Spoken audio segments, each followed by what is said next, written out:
ಸುದ್ದಿಯನ್ನು ನಿಮ್ಮ ಎದುರಿಗೆ ತೋರಿಸ್ತಾ ಇದ್ವಿ. ಏನು ಇದುವರೆಗೆ ಹೇಳಿದ್ವಲ್ಲ, ಒಂದು ಕುಟುಂಬದ ಮೇಲೆ ಇವತ್ತು ಜಾಗಕ್ಕೋಸ್ಕರ, ಆ ಒಂದು ಜಾಗಕ್ಕೋಸ್ಕರ ಇವರೆಲ್ಲರೂ ಕೂಡ ಆ ರೀತಿ ಮಾಡ್ತಾ ಇದ್ದಾರೆ ಅಂತ ಹೇಳಿ ಏನು ಎತ್ತ ಮತ್ತಷ್ಟು ಅಪ್ಡೇಟ್ಗಳನ್ನು ನಾವು ನೀಡ್ತಾ ಹೋಗ್ತೀವಿ. ಕಾಂಗ್ರೆಸ್ ಲೀಡರ್ ಕ್ರೈಮ್ ಸ್ಟೋರಿಯನ್ನು ನಿಮ್ಮೆದುರಿಗೆ ಎಳೆ ಎಳೆಯಾಗಿ ನಾವು ಬಿಚ್ಚಿಡ್ತಾ ಹೋಗ್ತೀವಿ. ಆಸ್ತಿ ವಿಚಾರ ಅಂದರೆ ನಾವು ನೀವೆಲ್ಲ ತಿಳ್ಕೊಳ್ಳೋದು ಸಿವಿಲ್ ಕೇಸ್ ಅಂತ, ಆದರೆ ಇಲ್ಲ ಹಂಗಲ್ಲ ಸ್ವಾಮಿ. ಯಾವ ಮೂವಿಯಲ್ಲೂ ನೀವು ನೋಡಿರಲ್ಲ ಆ ರೀತಿಯಲ್ಲಿ ಇಲ್ಲಿ ಇವತ್ತು ಆಕ್ರಮಣವನ್ನು ಮಾಡಲಾಗ್ತಾ ಇದೆ. ಅಫ್ಕೋರ್ಸ್ ಇದು ಸಿವಿಲ್ ಕೇಸ್ ಆದರೂ ಕೂಡ ಇಲ್ಲಿ ನಡೀತಾ ಇರೋದು ಅಪ್ಪಟ ಕ್ರೈಮ್. ಕೋಟಿ ಕೋಟಿ ಬೆಲೆ ಬಾಳುತ್ತೆ ಆಸ್ತಿ. ಆ ಆಸ್ತಿಗೆ ಕಣ್ಣು ಹಾಕಿದ್ದಾರೆ ಕಾಂಗ್ರೆಸ್ ಮುಖಂಡ. ಮನೆ ಮಠ ರಕ್ಷಣೆಗೆ 18 ವರ್ಷಗಳಿಂದ ಅಮಾಯಕ ಕುಟುಂಬವೊಂದು ಹರಸಾಹಸವನ್ನ ಪಡ್ತಾ ಇದೆ. ಹೆಂಗಿರ್ತೀರಾ ನೋಡೋಣ ಅಂತ ಚಿತ್ರಹಿಂಸೆಯನ್ನು ನೋಡ್ತಾ ಇದ್ದಾರೆ. ಆ ಕುಟುಂಬ ಯಾವುದು, ಆ ಕಾಂಗ್ರೆಸ್ಗೆ ಯಾರು ಅಂತ ತೋರಿಸ್ತೀವಿ ನೋಡಿ. ಕಾಂಗ್ರೆಸ್ ಲೀಡರ್ ಕ್ರೈಮ್ ಸ್ಟೋರಿಯನ್ನ ಎಳೆ ಎಳೆಯಾಗಿ ನಿಮ್ಮೆದುರಿಗೆ ಬಿಚ್ಚಿಡ್ತಾ ಹೋಗ್ತಾ ಇದ್ದೀವಿ. ಆಸ್ತಿ ವಿಚಾರ ಅಂತ ಹೇಳಿದ್ರೆ ನೀವೆಲ್ಲರೂ ಎಣಿಸಿರ್ತೀರಿ, ಓ ಸಿವಿಲ್ ಕೋರ್ಟ್ ಏನೋ ಕೇಸ್ ಏನೋ, ಹಿಂಗೆ ಕೋರ್ಟಿಗೆ ಹೋಗಿ ಹೋಗಿ ಸಾಕಾಯ್ತೇನೋ. ನೋ, ಅದಿ ಪ್ರಕರಣದಲ್ಲಿ ಇದ್ದದ್ದೇ. ಆದ್ರೆ ಕೋಟಿ ಕೋಟಿ ಬೆಲೆ ಬಾಳುವಂತ ಆಸ್ತಿಗೋಸ್ಕರ ಇವರು ಎಂತೆಂಥ ಆಕ್ರಮಣಗಳನ್ನು ಮಾಡ್ತಾ ಇದ್ದಾರೆ, ಎಂತೆಂಥ ಅಕ್ರಮಗಳನ್ನು ಮಾಡ್ತಾ ಇದ್ದಾರೆ, ಯಾವ ರೀತಿಯಲ್ಲಿ ಆ ಒಂದು ಕುಟುಂಬಕ್ಕೆ ಚಿತ್ರ ಹಿಂಸೆಯನ್ನ ಕೊಡ್ತಾ ಇದ್ದಾರೆ, ಇದೆಲ್ಲದನ್ನ ಕೂಡ ನಾವು ನಿಮ್ಮೆದುರಿಗೆ ತೋರಿಸ್ತೀವಿ.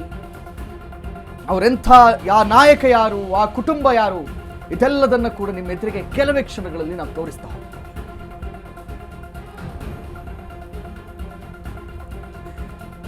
ನೀವು ಆಸ್ತಿ ವಿಚಾರ ಅಂತಂದ್ರೆ ಸಿವಿಲ್ ಕೇಸ್ ಅನ್ಕತ್ತೀರಾ. ಸಿವಿಲ್ ಹೌದು, ಆದ್ರೆ ಇವ್ರು ಕೊಟ್ಟಿರುವಂತ ರಾಕ್ಷಸ ಪ್ರವೃತ್ತಿ ತೋರಿಸಿದ್ದಾರಲ್ಲ, ಮನೆ ಮಠ ರಕ್ಷಣೆಗೆ 18 ವರ್ಷಗಳಿಂದ ಅಮಾಯಕ ಕುಟುಂಬ ಹರಸಾಹಸವನ್ನ ಪಡ್ತಾ ಇದೆ.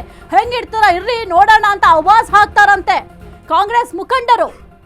ಈ ರೀತಿಯಾಗಿ ಆವಾಜ್ ಹಾಕ್ತೀರಾ ಅಂತಂದ್ರೆ ನಿಮ್ಮ ಧೈರ್ಯ ಮೆಚ್ಚಬೇಕು ಬಿಡಿ. ಯಾವ ರೀತಿ ದೌರ್ಜನ್ಯ ಮಾಡ್ತಾ ಇದ್ದೀರಾ, ನಿಮ್ಗೆ ಹೇಳೋರು ಕೇಳೋರು ಇಲ್ಲ ಅನ್ಕೊಂಡಿದ್ದೀರಾ? ಆ ಒಂದು ಕುಟುಂಬದ ಪರವಾಗಿ ನಾವು ಧ್ವನಿ ಎತ್ತುತ್ತೀವಿ, ನಾವು ಆ ಒಂದು ಕುಟುಂಬದ ಬೆಂಗಾವಲಾಗಿ ನಿಲ್ತ್ಕೋತೀವಿ. ಈಗ ಅಲ್ಲ ಕಾರ್ತಿಕ್ ಇವ್ರು ಹೇಳ್ತಾರಲ್ಲ, ಏನು ಮಾಡ್ತಾರೋ ಮಾಡಲಿ ನೋಡೋಣ, ನಾನು ಯಾರಿಗೂ ಕೂಡ ಈಗ ಜಾಗ ಬಿಟ್ಕೊಡೋಣ ಅಂತ ಅವ್ರು ಹೇಳಿದ್ರೆ, ಇಲ್ಲ ನನಗೆ ಜಾಗ ಬೇಕೇ ಬೇಕು ಅಂತ ಇವ್ರು ಆವಾಜ್ ಹಾಕ್ತಾರೆ ಅಂತಂದ್ರೆ ಕಾಂಗ್ರೆಸ್ ಮುಖಂಡರು ಒಂದು ಉತ್ತಮವಾದಂಥ ಸ್ಥಾನ ಇದೆ. ಸಾಮಾನ್ಯ ಕಾರ್ಯಕರ್ತ ಅಂತಂದ್ರೆ ನಾವು ಅಷ್ಟು ಈಸಿಯಾಗಿ ಅಲ್ಲಗಳಿಯೋರಿಗೆ ಸಾಧ್ಯ ಆಗೋದಿಲ್ಲ. ಪಕ್ಷಕ್ಕಾಗಿ ಸಾಕಷ್ಟು ಅವರು ಕೂಡ ಕಷ್ಟಪಟ್ಟಿರ್ತಾರೆ. ಅವ್ರ ಜಾಗ ಕೇಳಲಿಕ್ಕೆ ಇವ್ರಿಗೆ ಯಾರು ಅಧಿಕಾರ ಕೊಟ್ಟಿದ್ದು? ಅವ್ರಿಗೆ ಹೋಗಿ ಬಾಯಿಗೆ ಬಂದಾಗ ಬೈತಾರಂತೆ. ಇಷ್ಟೆಲ್ಲ ಅಧಿಕಾರ ಯಾರು ಕೊಟ್ರು? ಅಲ್ಲ, ಇಲ್ಲಿ ಹಾಸ್ಯಾಸ್ಪದ ಏನು ಅಂತ ಕೇಳಿದ್ರೆ ಅವ್ರು ಯಾವ ಲೋಕದಲ್ಲಿ ಬದುಕ್ತಾ ಇದ್ದಾರೆ ಅಂತ. ಈ ಮೂವಿಯಲ್ಲೆಲ್ಲ ಇರುತ್ತಲ್ಲ ಹಂಗೆ ಅಂತ ಅಲ್ಲ, ಹಂಗೆ ಅನ್ಸುತ್ತೆ. ಇದು ಸಿನಿಮಾಗಳಲ್ಲಿ ಈಗ ಒಂದು ಜಾಗ ಗಲಾಟೆ ಮಾಡ್ತಾರಲ್ಲ, ಆ ರೀತಿ ಇವರು ಗಲಾಟೆ ಮಾಡೋದು. ಬೇರೆಯವ್ರ ಜಾಗ, ಆ ಒಂದು ಜಾಗ ನನಗೆ ಕೊಡು ಅಂತ ಕೇಳ್ತಾರೆ ಅಂದ್ರೆ ಯಾವ್ದೋ ಸಿನಿಮಾ ನೋಡ್ದಾಗ ಅನ್ನಿಸ್ತಾ ಇದೆ. ಇದು ನೋಡ್ತಾ ಇದೆ ಒಂದು ಸ್ಟೋರಿನ. ಅಲ್ಲ, ನಾವ್ ಏನ್ ಬೇಕಾದ್ರೂ ಮಾಡಬಹುದು ಅಂತ ಎಣಿಸ್ಕೊಂಡಿದ್ದಾರ ಹಂಗೆ. ಯಾಕಂತ ಹೇಳಿದ್ರೆ ಈ ಸ್ಟೋರಿಯನ್ನು ನೀವು ನೋಡ್ತಾ ಹೋದ್ರೆ ನಿಮ್ಗೂ ಕೂಡ ಅನ್ಸುತ್ತೆ, ಯಾವ ಮೂವಿಗೂ ಇದು ಕಡಿಮೆ ಇಲ್ಲ ಕಣ್ರಿ, ಯಾವ ಮೂವಿಗೂ ಇದು ಕಡಿಮೆ ಇಲ್ಲ. ಯಾವ ರೀತಿಯಲ್ಲಿ ಇವತ್ತು ಒಂದು ಜಾಗವನ್ನ ಅಥವಾ ಒಂದು ಲ್ಯಾಂಡ್ ಅನ್ನ ಪರ್ಚೇಸ್ ಒಬ್ರು ಮಾಡಿದ ನಂತರ ಅದು ಅವರ ಹಿಡಿತದಲ್ಲಿ ಇರುತ್ತೆ, ಅವರ ಹಕ್ಕಾಗಿರುತ್ತೆ, ಅವ್ರು ಏನ್ ಬೇಕಾದ್ರೂ ಮಾಡ್ಬೋದು ಅಲ್ಲಿ.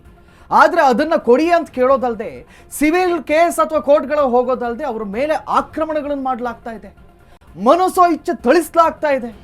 ಬೇಕಾಬಿಟ್ಟಿ ಬಂದು ಹೊಡೆಯಲಾಗುತ್ತೆ.